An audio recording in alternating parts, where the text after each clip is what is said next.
So thinking about all the women that you've worked with or that you've observed over the years, what are kind of the biggest factors that you think influence the success or failure, so to speak, or like kind of the top tips that you would give for women who are early in their fasting journey or thinking about trying it, or what have you observed that kind of correlates with success the most?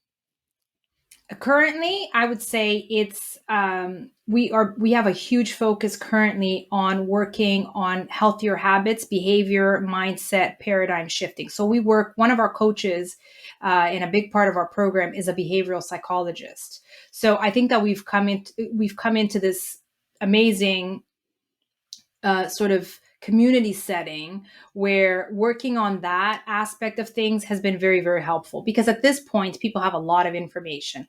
They even have a lot of experience with fasting and lower carb diets. The missing link seems to be the behavioral component of it and being part of a healthier community, a like-minded community. So right now, I would say currently, I think our biggest success has been our community, even more so than the coaching aspect of things.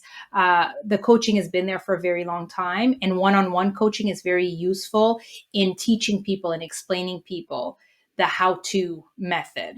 I think that the biggest success that we're having lately, and the reason why this has become even more sustainable and why our community has grown to the extent that it has, is really this part of it. It's first of all, any community.